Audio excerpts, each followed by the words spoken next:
is me and my mother, and that was taken the day that I was inducted at Jefferson Barracks in St. Louis. And Mom was worried quite a bit. My dad was there too, and I guess they had some tears in their eyes, but I made it back. And I was 18. Were you scared? No, I had it in my mind. See, I had an airplane mechanic at the Hadley Technical School there. And I thought, sure, I'm going in the Air Force. Well, maybe it's a break that I didn't, because as I understand it, all the guys didn't get where they thought they were going. Yeah. You never got you got a choice, but it never would come around that way. Yeah. 30 months. 30 months. Yeah. Wow. I went in and I went across on the Aquitania, which was it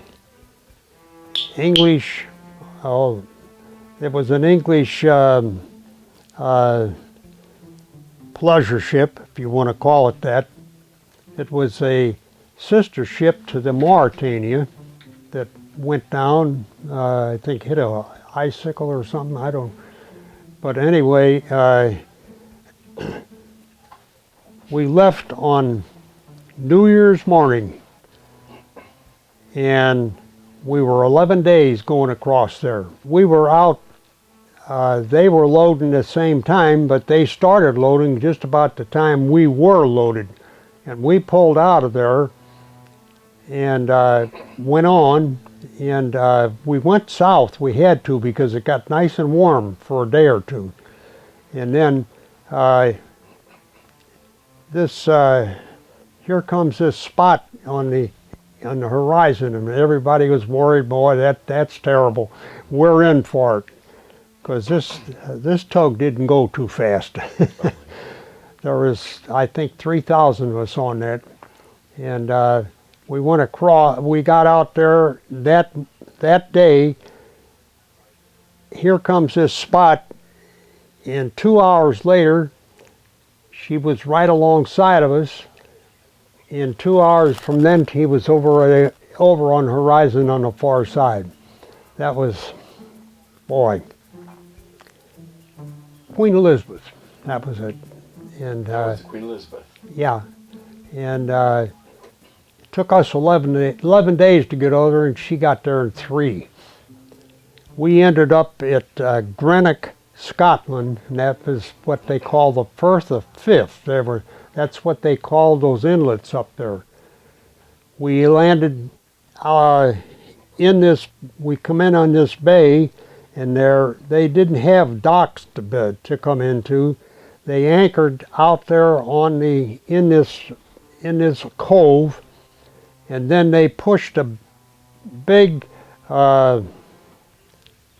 flat. It was a tug, you know, like a tugboat, but it was a flat type boat. It had a flat surface on it. They come out there with that, and they opened up the side doors of the ship, and we walked right off the ship and right down onto this platform, and they take 200-300 of us at a time, all standing up, and they took us over to that bank. We got off that bank, and we went up a hill, and it was about like this, and all the way to the top. And we got up there, and there was some not barracks, they were big buildings, storage buildings, and that's where we went. And they was going to give us something to eat, they said. Well, we did. Two dried pieces of bread with a piece of salami in there. No anything else. That's it. Oh boy. But we didn't stay there, fortunately. They loaded us onto a train, and then we went from there down into England, and we were at the outskirts of London. We were maybe 30 miles from London, and we were in what they called it the West Point of England, and so that's where we stayed. We were there about 2 weeks, and that's when they separated us and sent us to these different divisions, and that's where we were put on a train. We went down into it was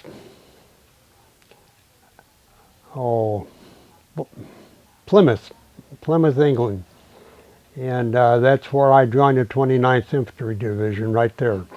But this one little town we got to go to, and there was nothing there, but we did get to walk through, and of course the English were kind of friendly in the way. They're just, how would you say it, a little stiff.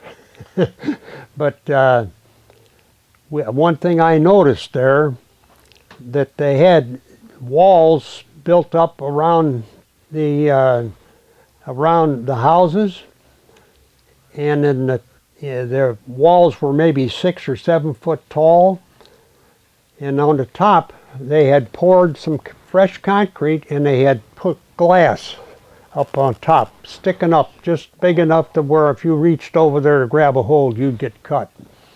And so I had to ask about that, and they said, well, we were just sure that Germans were going to come over here, and we fixed it so if they ever got over there, they would do something. They wouldn't come over those walls.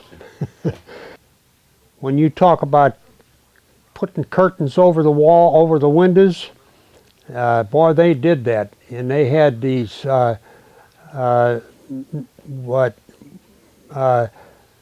fellows outside that were supposed to see to it that everything was tight and there was no light showing.